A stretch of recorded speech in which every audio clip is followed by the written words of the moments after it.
Yeah, the reception to Uncharted 2 obviously was thrilling. Nice. It's so hard when you're so close to a game that you've slaved away on for months and months and months that, you know, all you're going to see initially are the faults. So, you know, when the review stores started coming in, we're like, wow, really?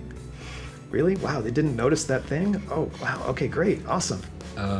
Like getting like so many Game of the Years and like just all those perfect scores and whatever, just so much praise for one game. How many times did it happen in your life?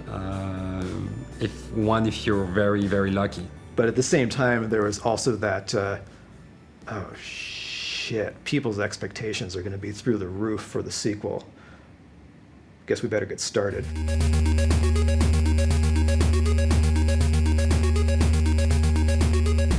Okay, so we just wanted to go through everything now that we have everybody here and just sort of see where everything stands, because we had the marketing meeting last week. Everybody loves the direction of the trailer.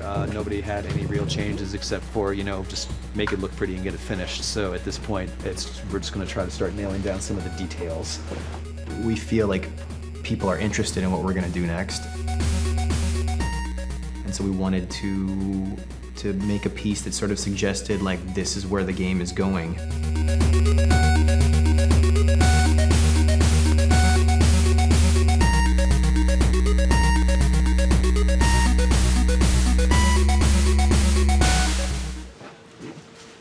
It's gonna be awesome! Obviously, the teaser is kind of a big deal, so a lot of my energy is going into that. But yeah, it's a little terrifying, to be honest. There's a lot more pressure now on us than I think there ever has been. So.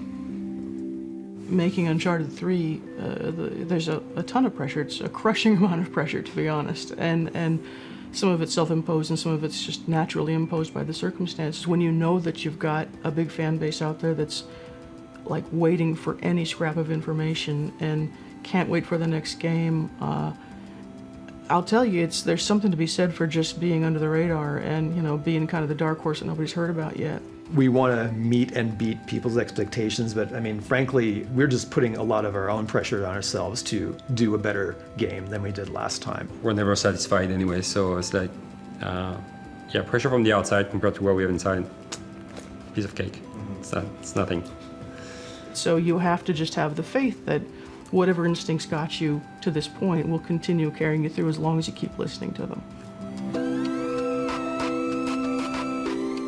We've always done our mocap at other mocap studios, and now we have our own stage. It's kind of cool. Pretty rad. Yeah. Nolan. Have you guys seen this already? We showed this to you yesterday. Yeah, but Caesar, yeah. Okay. It means 14. Be careful what you wish for. Might just get you. If you're ready, What the hell does it mean? Just watching some YouTube stuff. Action. Uh-huh. Well, that's all real pretty, but what the hell does it mean in English? It means be careful what you wish for. It might just get you. Did you know how popular it was going to be when you stepped onto the project? I had no idea what it was.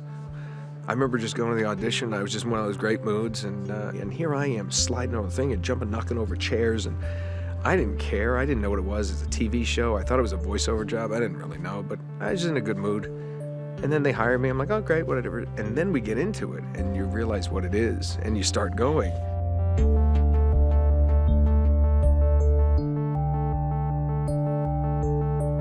And then it's like, and then you realize, and then you're having so much fun. That was in perfect timing. And I was given so much freedom. It was one of the first times in my career that I was given the freedom to really contribute and help create this character from my own personality. We're all kids in the sandbox, having a good time, playing. And that's why, you know, the old name of, the old title of actors was players. And that's what we're supposed to do. We're supposed to play like this is real.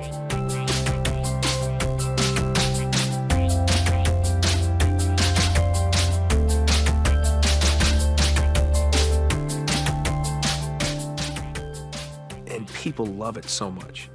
And they're like, I mean, greatest game I've ever played. You know, it's incredibly flattering. And like I said, it's the best job I've ever had in 15 years in this business. Television, film, doesn't matter. There's nothing better than this. All men dream, but not equally. Anything different in tone, though? Was that getting a little crusty, a little crusty? A little too dreamy, I think. All men dream. Yeah, well, yeah, be But not careful. equally. Careful about don't get too crusty, because this is the first time Drake's voice is going to be heard in this trailer that's going out at the Spike VGAs, basically. So you want to make sure it's all recognizable. Well, I would say we're both excited and worried about our approach to the trailer and how the audience might react to it. You know, in the midst of a lot of other quick-cut trailers and trailers that may be focusing on the visceral experience, doing something that was more of a vignette that had a mood to it is both maybe a positive thing because it may make us stand out, but a risk because it may make us stand out in the wrong way, right? That's always the concern, is you want to be going off in a direction that's bold, but, you know, you're rolling the dice. This I did.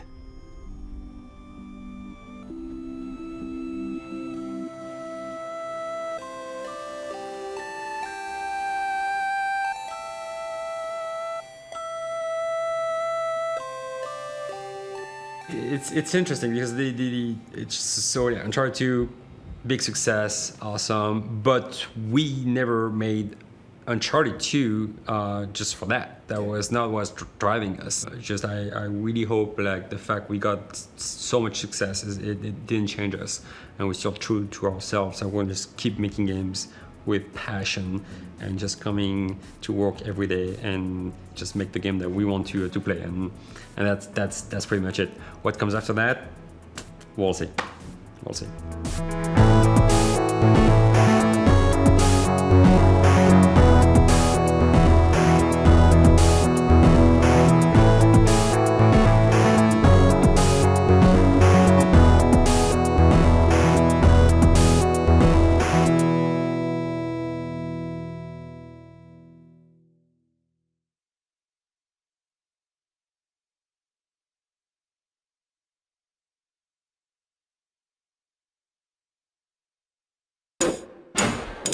PlayStation